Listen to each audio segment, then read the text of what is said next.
নমস্কার, আমি গোবিন্দ দেব গোস্বামী দেববাণী অ্যাস্ট্রোলজিতে সবাইকে স্বাগত জানাই। আলোচনা হচ্ছে আজকে কুম্ভ রাশির যারা জাতক জাতিকা আছেন তাদের এই 2026 সালের মে মাস সার্বিকভাবে কেমন যাবে। শরীর স্বাস্থ্য, মন মানসিকতা, সঞ্চয়, ব্যাংক ব্যালেন্স, তাদের স্নাতক স্তর পর্যন্ত পড়াশোনা, আবার উচ্চশিক্ষা, পারিবারিক সুখ স্বাচ্ছন্দ্য, বাবা মায়ের শরীর স্বাস্থ্য, প্রেম, শিক্ষা, সন্তান, বিবাহ, দাম্পত্য, ব্যবসা, কর্মক্ষেত্রের উত্থান পতন, কর্মপ্রাপ্তি, উপার্জন বৃদ্ধি, ব্যয় ইত্যাদি একটা সামগ্রিক চিত্র মে মাসের আপনাদের সামনে তুলে ধরার চেষ্টা করছি। অবশ্যই ছোট্ট ভিডিও হবে, আলোচনা ছোট্ট হবে, কিন্তু একদম যেটাকে একটা সার মর্ম আপনাদের সামনে তুলে ধরার চেষ্টা করছি। কয়েক মিনিটের ভিডিও, অবশ্যই শুরু থেকে শেষ পর্যন্ত ভিডিওটি দেখুন এবং আলোচনা যদি ভালো লাগে অবশ্যই চ্যানেলটিকে সাবস্ক্রাইব করবেন, লাইক করবেন, পারলে শেয়ার করবেন। সংক্ষেপে গ্রহাবস্থান: কুম্ভ রাশির ঘর, রাশিতে রাহু বসে আছেন, দ্বিতীয় শনি মঙ্গল বসে আছেন। মঙ্গল 12 তারিখে আসছেন তৃতীয় রবি বুধ 15 তারিখ পর্যন্ত থাকবেন। 15 তারিখের পর চতুর্থে চলে আসছেন। চতুর্থে শুক্র বসে আছেন। 15 তারিখ আবার চলে আসছেন তিনি পঞ্চমে বৃহস্পতি পুরো মাস থাকছেন। এবারে সপ্তমে কেতু, বাকি যে অষ্টম, নবম, দশম, একাদশ, দ্বাদশ কোনো গ্রহ বসে নেই। এই হচ্ছে গ্রহাবস্থান। এবার আলোচনা কিন্তু মনোযোগ দিয়ে শুনতে হবে। আপনার রাশি কুম্ভ, জ্ঞান অর্জন, জ্ঞানানুসন্ধান, কিছুকে আত্মস্থ করা, এইসব হচ্ছে আপনার চরিত্রের মধ্যে আসে এবং অনেকেই কিছু চর্চামূলক কাজে সবসময় যুক্ত থাকতে চান এবং যতটা সম্ভব আপনি সেখান থেকে নির্যাস আপনার মধ্যে নিয়ে নিতে চান। সেই সুবাদে রাহুর মতো গ্রহ আপনার রাশিতে বসে থাকার সুবাদে আপনার মধ্যে একটা কি করবে, অহংকার, হিম্মত জাগ্রত করবে। যে হিম্মতটা আপনার কিন্তু ভালোর ক্ষেত্রে বা ভালোর জায়গায় থাকবে না। রাহু কিছু ভুলভাল পদক্ষেপ আপনাকে নিতে বাধ্য করাবে। এটা কিন্তু মাথায় রেখে পুরো মে মাস আপনাকে অতিক্রম করতে হবে। যে কোনো মুহূর্তে যে কোনো একটা হঠকারী সিদ্ধান্ত আমাকে ভুল জায়গায় নিয়ে যেতে পারে, ভুল কিছু ঘটনা ঘটে যেতে পারে, সে বিষয়ে আমাকে সাবধান থাকতে হবে। এবং আপনাদের মন মানসিকতা কিছুটা সময় হলেও খারাপ চলছে এবং থাকবে। কারণ এই রাহু কি করবেন, আপনাকে অনেক স্বপ্ন দেখাবেন, আপনি অনেক স্বপ্ন দেখবেন, কিন্তু সে স্বপ্নটা যখন বাস্তবায়িত হবে না তখন আপনার হতাশায় ভোগার সম্ভাবনা বেশি। সুতরাং বিষয়টি থেকে সচেতন থাকতে হবে। বাস্তবতার উপর ভর করে আপনাকে অতিক্রম করতে হবে পুরো মে মাস। দ্বিতীয় স্তর সঞ্চয়, ব্যাংক ব্যালেন্স, খাদ্যদ্রব্য, মুখের ভাষা, কুটুম্ব, এগুলো আমরা আলোচনা করে থাকি। সঞ্চয় ক্ষেত্রে বর্তমান কিন্তু লগ্ন বা রাশিপতি যেহেতু দ্বিতীয় গেছেন শনি, তিনি সঞ্চয়ের জন্য গেছেন, অর্থাৎ আপনি সঞ্চয়ের জন্য সচেষ্ট হবেন। কিন্তু বর্তমান সময়কালে দেখা যাচ্ছে দশমপতি দ্বিতীয় এবং তৃতীয়পতিও দ্বিতীয় যাওয়ার সুবাদে কর্মক্ষেত্রের যোগাযোগের মাধ্যমে কিছু সঞ্চয়ের চেষ্টা করলেও 12 তারিখ পর্যন্ত আপনারা কিন্তু সেখান থেকে খুব একটা সুখানুভব করতে পারবেন না। সঞ্চয় ক্ষেত্র ভালো দেখছি না। তৎপরবর্তী ক্ষেত্রে বিশেষ যোগাযোগের মাধ্যমে কর্মক্ষেত্র থেকে বেশ কিছুটা সঞ্চয় অবশ্যই আসবে এবং আপনি সঞ্চয় করবেনও এবং যোগাযোগ বৃদ্ধি পাবে। তৃতীয়, এরপর মঙ্গল চলে যাচ্ছেন। বুধাদিত্য যোগ 15 তারিখ পর্যন্ত তৈরি হয়ে আছে এবং সপ্তম অষ্টমপতি তৃতীয় গেছে। এই জায়গার সুবাদে বলি, বৈদেশিক ক্ষেত্র, কোনো কোম্পানির ক্ষেত্র, কোনো প্রোডাক্টিভ ব্যাপার নিয়ে আপনাদের একটা যোগাযোগ বৃদ্ধি পাবে অবশ্যই। এবং যারা বিবাহ করতে চাইছেন তাদের ক্ষেত্রেও যোগাযোগ বৃদ্ধি যোগ। পাড়াপড়শিদের সাথে একটা ভালো সম্পর্ক তৈরি হবে আপনাদের। মানুষের কাছে গ্রহণযোগ্যতা বৃদ্ধি পাওয়ার যোগ। এই সুযোগে বা এই সময়কালে যদি আপনি ভুলভাল সিদ্ধান্ত নিয়ে নেন তাইলে এই যে মানুষের কাছে গ্রহণযোগ্যতাটা তৈরি হবে, সেটা কিন্তু আবার ভুল বার্তা বয়ে নিয়ে আসবে আপনার জীবনে। যেটা ভালো ছিল, ভালোটা মন্দ হয়ে যাওয়ার সম্ভাবনা দেখতে পাওয়া যাচ্ছে। আপনার পরাক্রমতা বৃদ্ধি পাবে এই সময়। মোটামুটি আপনি যে কাজ করতে চাইবেন বা করতে চাইছেন, সেখানে কিন্তু আপনি একটা পরাক্রমতা দেখাতে পারবেন। ছোটোখাটো ভ্রমণ যোগ অবশ্যই কর্মের প্রয়োজনে হলেও হতে পারে, বা অন্য কোনো বিষয়ে বা দাম্পত্য বিবাহ ক্ষেত্র নিয়েও কোনো ক্ষেত্রে আপনার একটু যোগাযোগ বাড়বে এবং ছোটোখাটো ভ্রমণ হওয়ার সম্ভাবনা দেখতে পাওয়া যাচ্ছে। ভাইদের সাথে সম্পর্ক আপাতত অম্ল মধুর, খুব একটা ভালোও নয়, খুব একটা খারাপও নয়। ভাই কিন্তু তার নিজস্বতায় থাকবে এবং আপনি সেখান থেকে একটা অম্ল মধুর ব্যবহার বা সম্পর্ক প্রত্যাশা করতে পারেন। চতুর্থ ঘর, মায়ের শরীর স্বাস্থ্য, যানবাহন, জমি বাড়ি গাড়ি ইত্যাদি, স্নাতক স্তর পর্যন্ত পড়াশোনা, পারিবারিক স্বাচ্ছন্দ্য, মাতৃ সম্পদ ইত্যাদি আমরা আলোচনা করে থাকি। এই জায়গায় শুক্র 15 তারিখ পর্যন্ত থাকছেন নিজের ঘরে, সুতরাং মায়ের শরীর স্বাস্থ্য অবশ্যই ভালো থাকার সম্ভাবনা দেখতে পাচ্ছি, কারণ তিনি ভাগ্যপতি এবং চতুর্থপতি হয়ে চতুর্থেই 15 তারিখ পর্যন্ত অবস্থান করছেন। তৎপরবর্তী ক্ষেত্রেও মায়ের শরীর স্বাস্থ্য ভালো থাকবে। যারা উচ্চশিক্ষা গ্রহণ করতে চাইছেন বা স্নাতক স্তর পর্যন্ত পড়াশোনা করছেন, স্নাতক স্তর পর্যন্ত পড়াশোনা করার ক্ষেত্রে কিন্তু সময়টা যথেষ্ট উপযোগী, ভালো। এবং তৎপরবর্তী ক্ষেত্রে স্নাতক থেকে তার চেয়ে উচ্চ স্তরে গেলেও সেখানেও একটা ভালো যোগ তৈরি হচ্ছে। আমি যখন পঞ্চমে যাব সেটা আলোচনা করছি। গাড়ি বাড়ি কেনার ক্ষেত্রে, গৃহসজ্জা কেউ সাজাতে চাইছেন ঘরটাকে, এই সময়কালটা কিন্তু খুব ভালো, আপনাকে সময় দিয়ে যাবে। যারা জমি বাড়ি কিনতে চাইছেন, হ্যাঁ অবশ্যই সময় ভালো, আপনি ক্রয় করতে পারেন, সেরকম কোনো অসুবিধা আপাতত দেখছি না। কিন্তু 12 তারিখের আগে যদি ক্রয় করেন, সেখানে কিন্তু একটু অর্থনৈতিক বিপর্যয় ঘটার সম্ভাবনা আপাতত পরিলক্ষিত হচ্ছে। এবারে পারিবারিক স্বাচ্ছন্দ্য মোটামুটি ভালো থাকবে, বিলাসবহুল জীবন দেখতে পাচ্ছি আপনাদের মধ্যে। এবারে মোটামুটি জমি যারা ক্রয় করতে চাইছেন সেটাও ভালো, গাড়ি যারা ক্রয় করতে চাইছেন অবশ্যই এই সময়কালে করতে পারবেন। পঞ্চম স্থল হচ্ছে প্রেম, উচ্চশিক্ষা, সন্তান, প্রতিষ্ঠা, সাফল্য ইত্যাদি। বৃহস্পতির মতো গ্রহ তিনি দীর্ঘদিন বসে আছেন। বৃহস্পতিকে আপনার একাদশপতি এবং দ্বিতীয়পতি পঞ্চমে। অর্থনৈতিক দিক থেকে অবশ্যই আপনি একটা প্রতিষ্ঠা বা সাফল্য লাভ করতে চলেছেন। সাময়িকভাবে 12 তারিখ পর্যন্ত কিঞ্চিত বিঘ্নিত হলেও তৎপরবর্তী ক্ষেত্রে আপনি কিন্তু যথেষ্ট অর্থনৈতিক ক্ষেত্রে সাফল্য, পারিবারিক দিক থেকে একটা প্রতিষ্ঠা লাভ যোগ অবশ্যই আপনাকে দেবে। এবং দুই গুরু একত্রিত হওয়ার সুবাদে পঞ্চমে সাফল্য, প্রতিষ্ঠা, একটা যে অধরা ছিল সেই অধরা জিনিসটাকে আপনি এবারে ধরতে পারবেন, ছুঁতে পারবেন। যারা উচ্চশিক্ষায় আছেন তাদের ক্ষেত্রে প্রবল সাফল্য লাভ যোগ আমি দেখতে পাচ্ছি। সুতরাং এই সাফল্যকে বাস্তবে পর্যবেসিত করার দায়িত্ব আপনার জন্মকুণ্ডলিতে যদি বৃহস্পতি বা শুক্র বা বুধের মতো গ্রহ ভালো জায়গায় থাকেন, অবশ্যই প্রতিষ্ঠা প্রাপ্তি যোগ।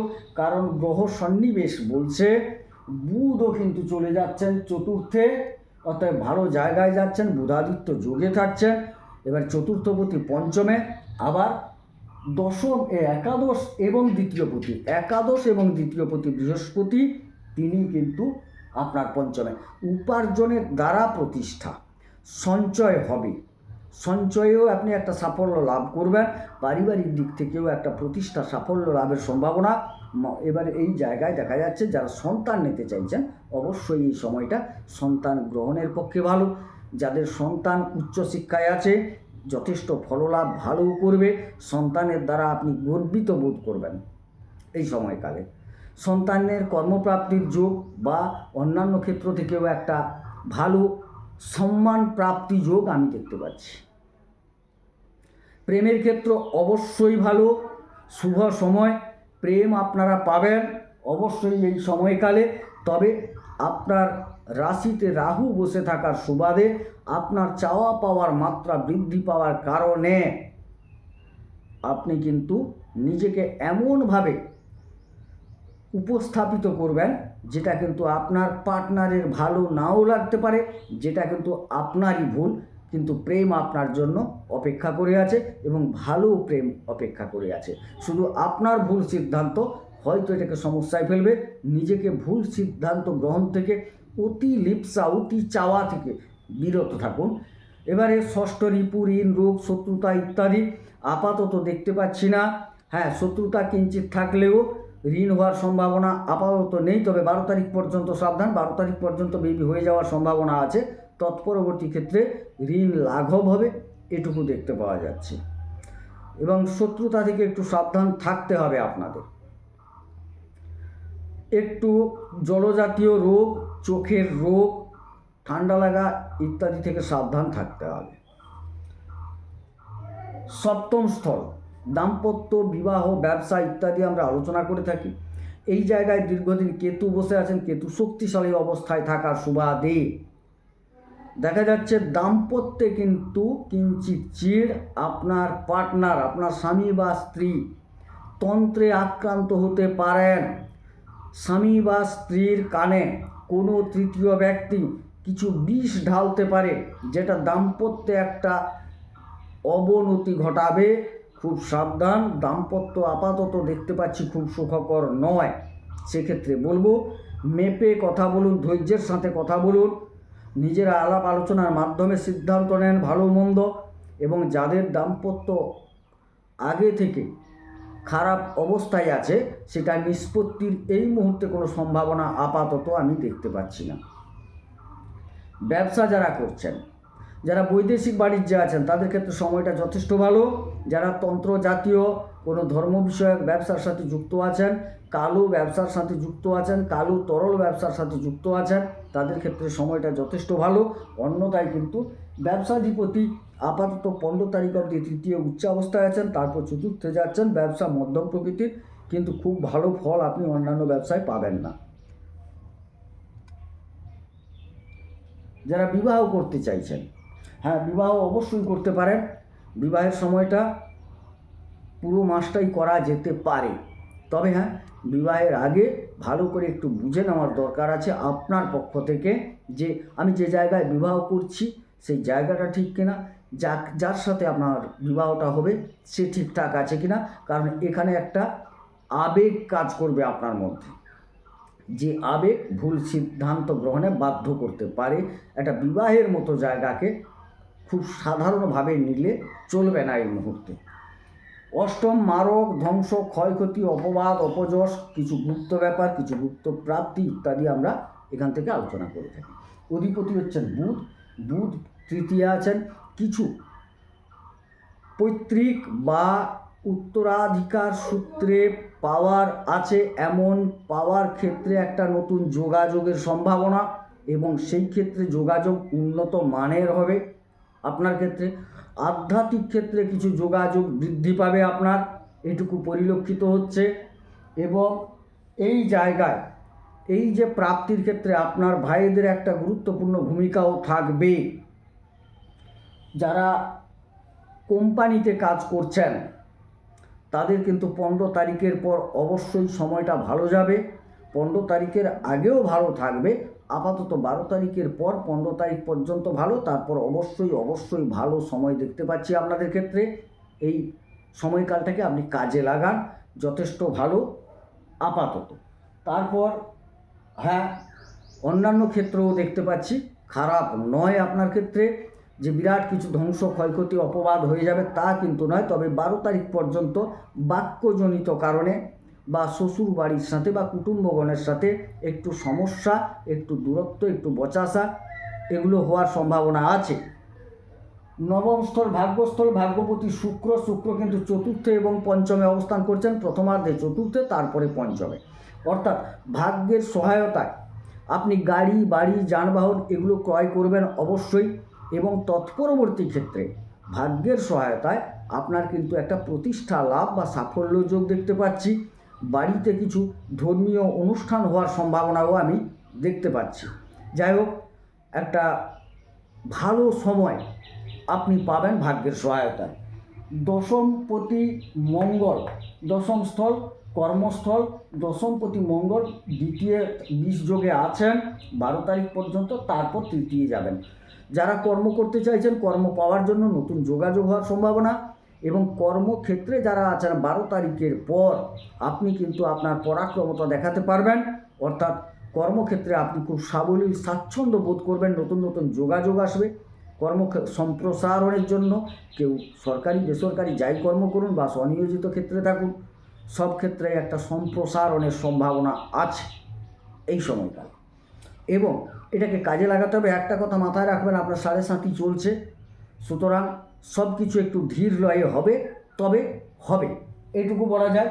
উপার্জনের অধিপতি পঞ্চমে, উপার্জন স্থলে তিনি কিন্তু পূর্ণ দৃষ্টি রেখেছেন, সুতরাং উপার্জন হবে। উপার্জন থেকে প্রতিষ্ঠা এবং সাফল্য লাভ যোগ, যথেষ্ট লাভ যোগ দেখতে পাওয়া যাচ্ছে। আপাতত 12 তারিখের পর এই লাভ যোগ বৃদ্ধি পাওয়ার সম্ভাবনা আমি দেখতে পাচ্ছি। এই লাভ যোগকে কাজে লাগাতে হলে আপনাকে কিন্তু 12 তারিখ পর্যন্ত একটু অপেক্ষা করে যেতে হবে, না হলে কিন্তু যেহেতু সঞ্চয়ের জায়গায় একটা 20 যোগ তৈরি হয়ে গেছে, সুতরাং এই জায়গাটা সাবধান। হ্যাঁ, আমি রাশিপতি অবশ্যই সঞ্চয়ের জায়গায় গেছেন, কিন্তু মঙ্গল থেকে সেই জায়গাটাকে একটু ডিস্টার্ব করবেন। যদিও মঙ্গল আপনার দশমপতি এবং তৃতীয়পতি, কিন্তু যোগটা হয়ে যাচ্ছে 20 যোগ। সব কিছু রেডি হবে, সব কিছু ভালো হবে, তন্মধ্যেও কিছুটা হলেও গণ্ডগোল অবশ্যই আপনি অনুভব করবেন। দ্বাদশস্থল ব্যয়, জেলখানা, হাসপাতাল, বিবিধ রকমের সমস্যা, দূরবর্তী জায়গা, আধ্যাত্মিক জায়গা ইত্যাদি। প্রথমে বলি, আধ্যাত্মিকতার শরণাপন্ন হবেন এই সময়কালে, বা নিজেকে আধ্যাত্মিকতার প্রতি একটু আকৃষ্ট বোধ করবেন। আপনার কিছু ক্ষেত্রে দেখা যাচ্ছে চিকিৎসা গ্রহণ হতে পারে রোগ ব্যাধির সম্ভাবনায়, আইনি জটিলতাও কিঞ্চিত ধরা দেবে এই সময়কালে, সুতরাং আইনি জটিলতা থেকে, রোগ ব্যাধি থেকে আপনাকে একটু বিরত থাকতে হবে। কীরকম বিরত থাকবো না, অনেক সময় দেখা যাচ্ছে আপনার একটু ইমিউনিটি প্রবলেম করবে এই সময়কালটায়, সুতরাং আপনাকে একটু জলে ভেজা, ঠান্ডা লাগা এই জায়গা থেকে বিরত থাকতে হবে। আপনার কিছু নার্ভের ছোটোখাটো সমস্যা, হাড়ের সমস্যা আসতে পারে, একটু সাবধান থাকতে হবে। সুতরাং আমি যদি ড্রাইভিং করি একটু দেখে শুনে করব, পথে ঘাটে চলতে হলেও একটু সাবধানে চলতে হবে, যেহেতু হাড়ের একটা প্রবলেম আমি দেখতে পাচ্ছি, আঘাতপ্রাপ্তির প্রবলেম দেখতে পাচ্ছি, সুতরাং সময়কালটাকে সচেতনভাবে অতিক্রম করতে হবে। দেখুন, সংক্ষেপে আলোচনা করলাম, যেটুকু প্রয়োজনীয় বিষয়ে আলোচনা করলাম। হ্যাঁ, এর বাইরে অনেকও প্রশ্ন থাকতে পারে, যদি কারোর কিছু প্রশ্ন থাকে কমেন্টে দেবেন, আমি চেষ্টা করব উত্তর দেওয়ার। যাই হোক, সংক্ষেপে আলোচনা করলাম, আলোচনা কেমন লাগলো কমেন্ট করবেন। হ্যাঁ, খারাপ লাগলে খারাপও বলবেন, ভালো লাগলে ভালোও বলবেন, এটুকু। যাই হোক, সবাই সুস্থ থাকুন, সুন্দর থাকুন, চ্যানেলটিকে সাবস্ক্রাইব করুন। ঈশ্বর সকলের মঙ্গল করুন, মঙ্গল হোক। নমস্কার।